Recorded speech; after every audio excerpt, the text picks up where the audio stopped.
سلطان الپرسلان، جس نے آنی کی فتح کے ساتھ قفقاز کی مہم کا اختتام کیا، رے شہر واپس آیا اور کچھ دیر کے لیے ریاستی امور میں مصروف رہا۔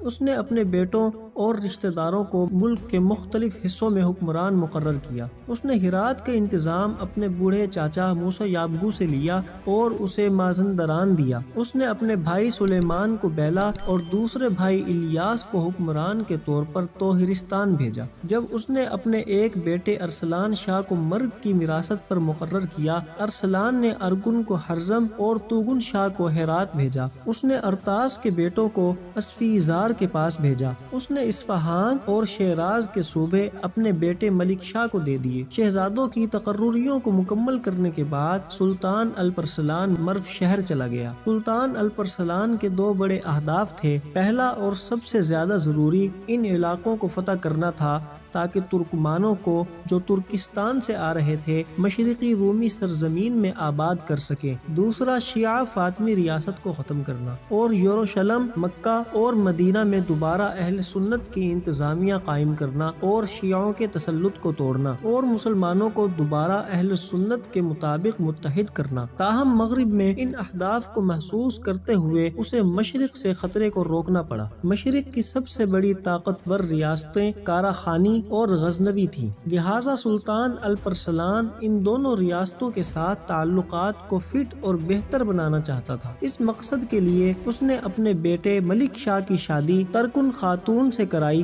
جو کہ کراہانلی کے حکمران ابراہیم تمگاہان کی بیٹی ہے، اور اپنے دوسرے بیٹے ارسلان شاہ کی شادی غزنی کے حکمران سلطان ابراہیم کی بیٹی سے کی۔ اس طرح مرو شہر میں شادی کی زبردست تقریب منعقد ہوئی۔ سلجوق خاندان کا تعلق آرا خانی اور غزنوی خاندانوں سے تھا اور اچھے تعلقات قائم تھے۔ اس طرح سلطان الپرسلان نے ایک بار پھر مشرق میں سلامتی کو یقینی بنایا اور مشرق کی طاقتور ترین ریاستوں کے ساتھ قربت قائم کی۔ باقی صرف شمال میں خطرے کو ختم کرنا تھا۔ وہ خطرہ تھا کپچکس۔ اگرچہ اوغوز یبگش 1055 میں تحلیل ہو گئے تھے، کچھ اوغوز جنہوں نے اسلام قبول کیا تھا وہ ابھی بھی کیسپین جھیل کے مشرق میں قبائل میں موجود تھے۔ شمال سے جنوب کی طرف آنے والے غیر مسلم کیپچک ان علاقوں کے اوغوز شہروں پر چھاپے مار رہے تھے۔ اوغوز جو کیپچک کے جبر سے بچ نکلے تھے سلجوق کی سرزمینوں میں پناہ لینے کی کوشش کر رہے تھے، تاہم یہ ترکمان مہاجرین جن کی آبادی بہت زیادہ تھی یہاں رہنے والے لوگوں پر بھی بہت بڑا معاشی بوجھ ڈال رہے تھے اور عظیم سلجوق ریاست کو معاشی مشکلات میں ڈال رہے تھے۔ اس لیے اس ہجرت کو روکنے اور ترکمانوں کے ظلم و ستم کو روکنے کے لیے کیپچک حکمران کفشود کو سبق سکھانا ضروری تھا۔ سلطان الپرسلان، جس نے جنوری 1066 عیسوی میں اپنی فوج کو جمع کیا، ترکستان کی طرف قدم بڑھایا۔ جب فوج بحیرہ کیسپیئن کے مشرقی ساحلوں کا سفر کرتے ہوئے خوارزم پہنچی تو الپرسلان نے اپنے بیٹے ملک شاہ کو نظام الملک اور چند امراء کے ساتھ وہاں چھوڑ دیا۔ الپرسلان خود اپنی فوج کے ساتھ کپچک حکمران کفشود کے خلاف چل پڑا۔ منگلاگ کے علاقے میں آمنے سامنے آنے والی دو فوجیں جنگ کے لیے چلی گئیں۔ کپچکس کو الپرسلان کے خلاف زبردست شکست کا سامنا کرنا پڑا۔ اس فتح کے بعد کپچک حکمران کفشود نے سلطان الپرسلان کی اطاعت کا اعلان کیا۔ اس طرح سلطان الپرسلان نے اپنے سابق آبائی وطن کی زمینوں کو فتح کیا۔ ان علاقوں کے سلجوق حکمران کے تحت آنے کے بعد دوسرے غیر مسلم اوغوز قبائل میں سے اکثر نے تھوڑے ہی عرصے میں اسلام قبول کر لیا اور اوغوز کے لوگ جنہوں نے اسلام قبول کیا انہیں ترکمان کہا گیا۔ اس طرح سلطان الپرسلان نے شمال میں کیپچک کے خطرے کو ختم کرنے کے بعد وہ سینٹ شہر گئے اور اپنے آباء و اجداد سلجوق کے مقبرے پر گئے۔ اس نے ناصر الدین ملک شاہ کے دور حکومت میں آخری سرزمین کو سلجوقیوں سے جوڑ کر اپنی مہم مکمل کر لی۔ ترکستان مہم جو سلطان الپرسلان نے حفاظت کو یقینی بنانے کے لیے شروع کی تھی، اس کے نتیجے میں بحیرہ کیسپیئن سے تاشقند تک زیادہ تر زمینوں پر سلجوقوں کا تسلط ہو گیا تھا، یہاں تک کہ جنگ کیے بغیر۔ اس پر سلطان الپرسلان جو اپنی فوج کے ساتھ مرو شہر واپس آیا، اس نے اعلان کیا کہ اس نے ایک شاندار تقریب کے ساتھ اپنے بیٹے ملک شاہ کو وارث مقرر کیا ہے اور اس کے بعد اس کی پیروی کی جائے گی۔ سلجوق سرزمین پر خطبہ میں الپرسلان کے ساتھ مل کر پڑھا جائے گا۔ اس صورتحال پر سلطان الپرسلان کے بڑے بھائی کاورد کارا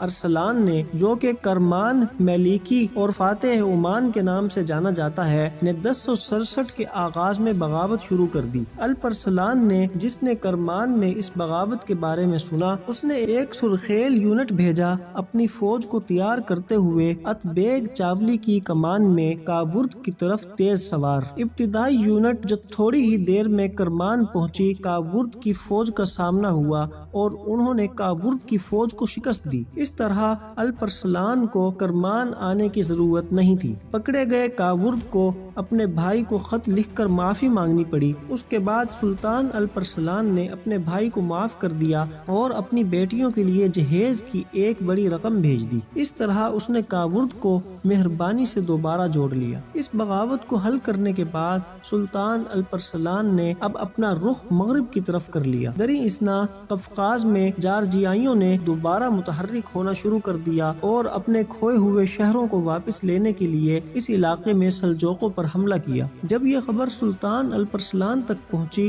تو وہ فوراً اپنی فوج کے ساتھ روانہ ہوا اور دوسری مرتبہ قفقاز پر کوچ کیا۔ نظام الملک اور مشہور کاکشین فاتح سیو تیگن اس کے ساتھ تھے۔ تمام مقامی مسلمان حکمرانوں نے سلطان کو دور سے تحفے تحائف سے نوازا۔ 1068 کے آغاز میں سلطان الپرسلان نے شیکی پر مارچ کیا اور جارجیائیوں اور ابازینوں پر حملہ کیا۔ جنگ کی ہمت کرنے سے قاصر بادشاہ چہارم بگرات پھر سے اچانک غائب ہو گیا۔ شیخی کے حکمران احشار تن نے لڑائی سے پہلے ہتھیار ڈال دیے اور یہاں تک کہ سلطان کے ہاتھ سے اسلام قبول کرنا چاہا۔ سلطان الپرسلان، جو اس سب سے بہت خوش تھا، یہاں سے روانہ ہوا اور تبلیسی کی طرف کوچ کیا۔ سلطان نے، جس نے آسانی سے اس شہر پر قبضہ کر لیا، اس شہر میں ایک مسجد بنوائی اور 6 ہفتوں کے اندر تمام جارجیا کو فتح کر کے اسے اپنی سرزمین میں شامل کر لیا۔ ترک حملہ آور سمندر کے قریب سبز قلعے تک آگے بڑھے۔ چونکہ اس سال بہت سخت سردی تھی، اس لیے سلطان الپرسلان عینی گئے اور وہاں کچھ دیر قیام کیا۔ تمام جارجیا کے کھو جانے کے بعد بادشاہ بگرات نے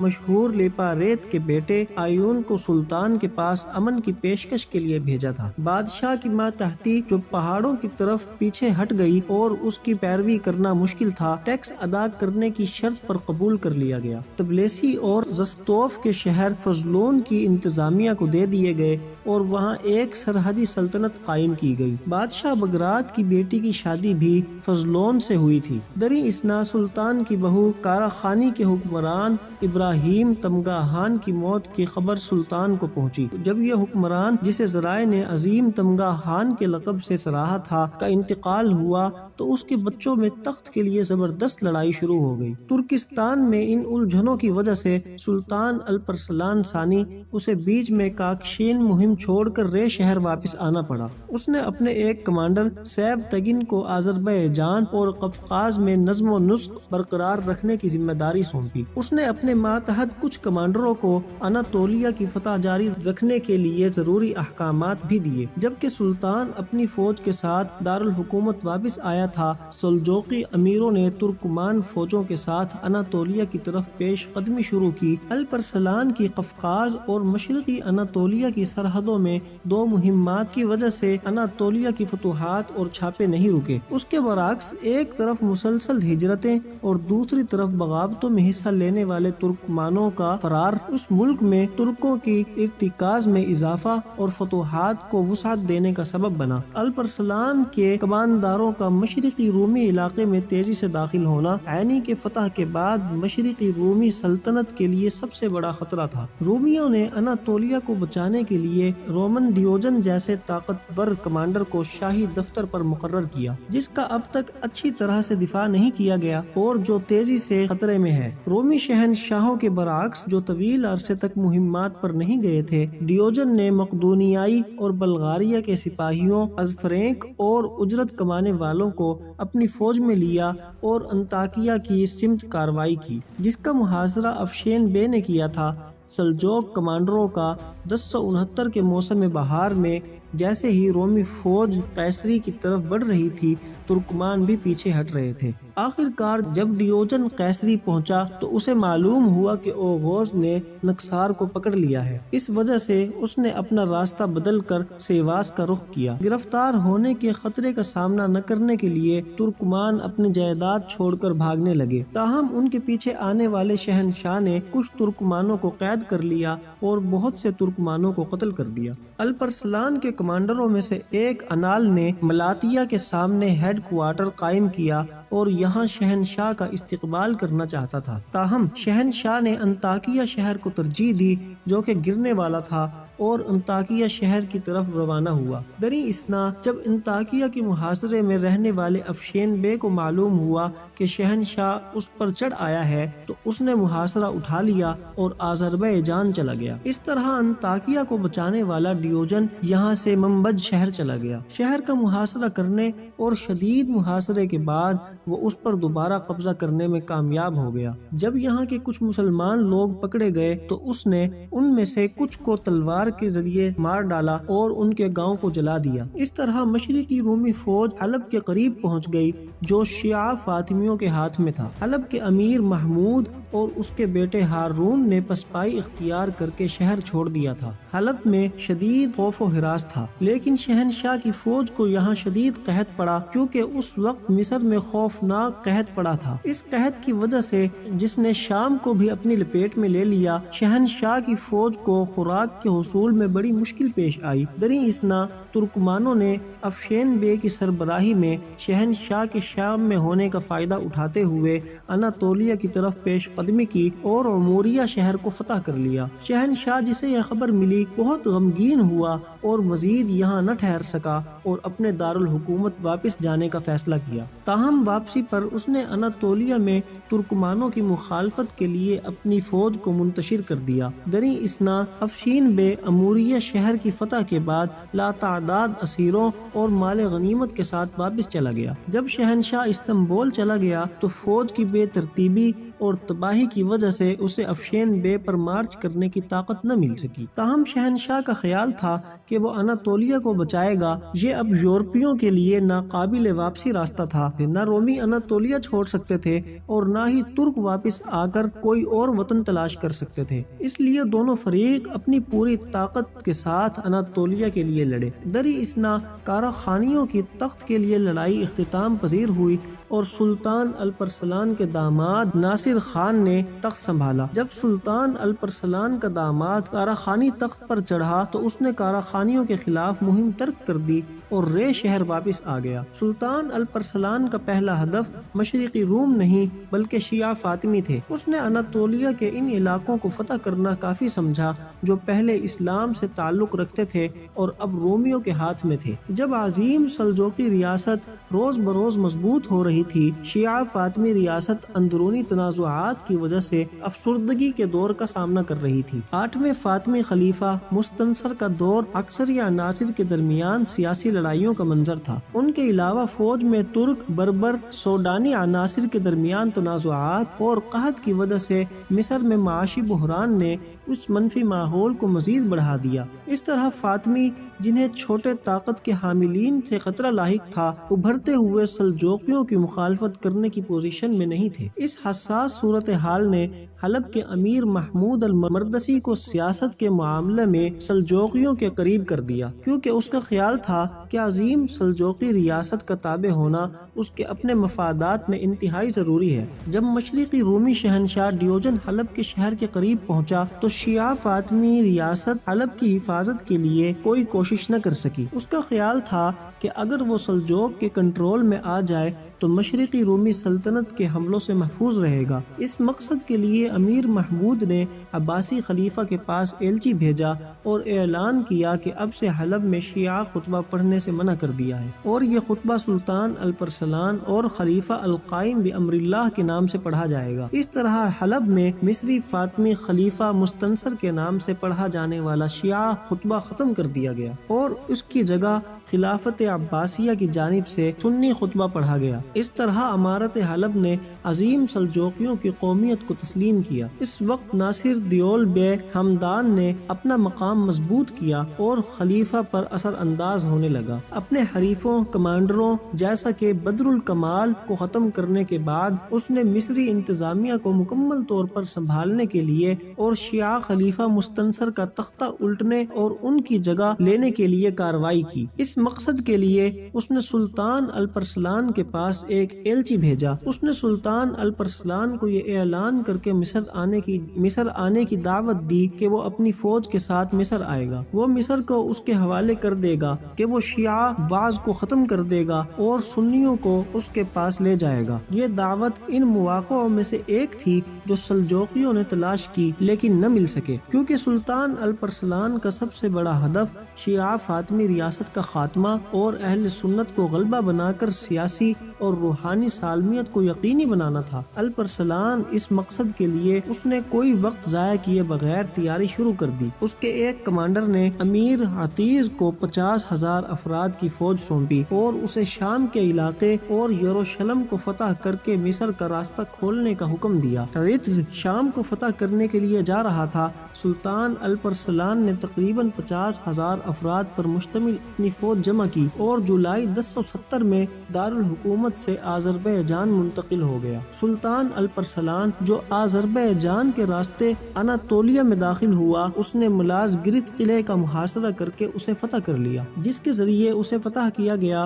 اس کے چچا تغرل بے کو گرفتار نہیں کیا جا سکا۔ اس کے بعد ارسس سلجوق کی حکومت میں آ گیا۔ منبر شہر جس پر شہنشاہ ڈیوجن نے گزشتہ سال قبضہ کیا تھا، اسے بھی سلجوق کمانڈروں نے دوبارہ فتح کر لیا۔ سلطان الپرسلان نے اناطولیہ کی فتوحات کو جاری رکھنے اور اس سے پیدا ہونے والے خطرات کو ختم کرنے کے لیے اپنے کمانڈروں میں سے ایک افشین کو مقرر کیا اور مصری مہم کے لیے اناطولیہ سے شام کی طرف روانہ ہوا۔ دریں اثنا مشرقی رومی سلطنت کا دارالحکومت استنبول اس خبر سے ہل گیا کہ سلجوق سلطان الپرسلان ایک بڑی فوج کے ساتھ اناطولیہ میں داخل ہوا ہے اور ملازگرت ایرس اور منبج کو فتح کر لیا ہے۔ ان خبروں پر شہنشاہ رومن ڈیوجن گھبرا گیا، تاہم چونکہ وہ 1 سال سے اناطولیہ مہم کی تیاری کر رہا تھا، اس لیے اسے جزوی طور پر تیار سمجھا جاتا تھا۔ اس نے فوجوں کو جلد از جلد اسکندر میں جمع ہونے کا حکم دیا۔ اسی دوران سلطان الپرسلان کی طرف سے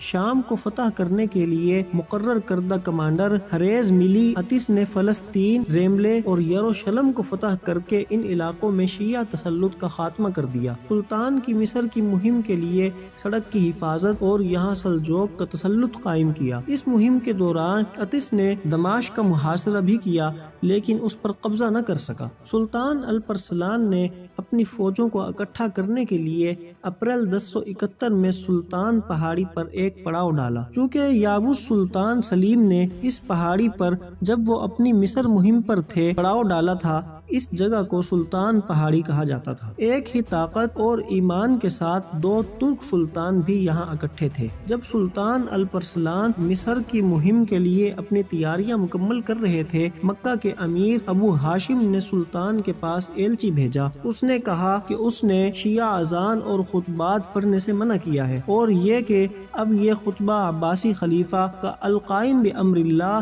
اور سلجوق سلطان الپرسلان کی طرف سے پڑھا جائے گا۔ سلطان الپرسلان نے جو اس خبر سے بہت خوش ہوا، اس نے مکہ کے امیر ابو ہاشم کو 30,000 دینار سونا اور 10,000 دینار سالانہ دینے کا حکم دیا اور کہا کہ اگر مدینہ کا امیر اسی طرح کرتا رہا تو اسے 20,000 دینار دے گا۔ اس کے بعد مدینہ کے امیر نے، جس نے سلجوقیوں کی بدولت شیعہ ظلم سے نجات حاصل کی، شیعہ اذان اور خطبہ کو ختم کر دیا اور سنی اذان کا اور خطبہ پڑھا۔ اس طرح اہل سنت ایک بار پھر اس مقدس سرزمین پر غالب ہو گئے جن پر تقریباً 100 سال تک شیعہ مذہب کی حکومت تھی۔ سلطان الپرسلان نے بالآخر اپنی تیاریاں مکمل کی اور دمشق پر قبضہ کرنے کے لیے ایکشن لیا اور وہاں سے مصر پر چڑھ دوڑا اور فاطمی ریاست کا خاتمہ کر دیا۔ لیکن یہ عین اسی وقت تھا جب شہنشاہ رومن ڈیوجن نے ایک ایلچی خط کے ساتھ بھیجا تھا سلطان الپرسلان کی طرف۔ اپنے خط میں اس نے الپرسلان سے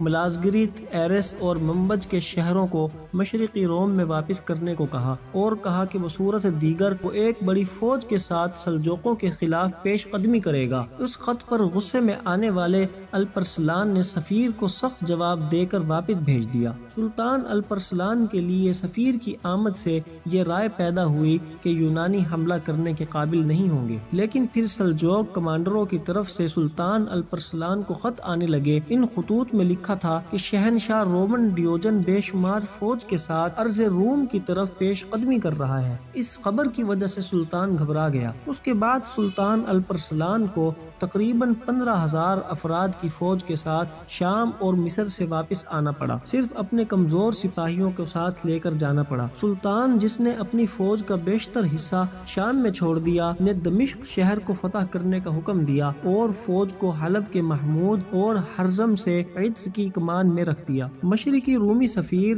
جس نے الپرسلان کی اس تیز رفتار اور مصروف واپسی کا مشاہدہ کیا، اس صورتحال کو شہنشاہ کو ایک خوشخبری کے طور پر پہنچایا۔ جب سلطان الپرسلان موصل کی سمت پیش قدمی کر رہا تھا، افشین بے اپنے سپاہیوں کے ساتھ شہنشاہ کے سامنے پیچھے ہٹ رہا تھا۔ جب افشین بے اور اس کے سپاہی ملازگریت میں سلطان الپرسلان سے ملنے کے منتظر تھے، سلطان الپرسلان نے اپنی بیوی اور اس کا وزیر نظام الملک کے ساتھ ہمدان کے پاس بھیجا اور وصیت کی کہ اگر وہ شہید ہو گیا تو اس کا بیٹا ملک شاہ تخت پر بیٹھ جائے گا۔ اس خبر پر خلیفہ قائم بامر اللہ نے جہاد اکبر کا اعلان کیا اور تمام مسلمانوں کو سلجوق فوج میں شامل ہونے اور اس کے لیے دعا کرنے کی دعوت دی۔ جیسے ہی لوگوں میں یہ افواہ پھیل گئی کہ یونانی شہنشاہ اب تک کی سب سے بڑی فوج کے ساتھ پیش قدمی کر رہا ہے، 10,000 مضبوط مسلمان اور کرد سپاہی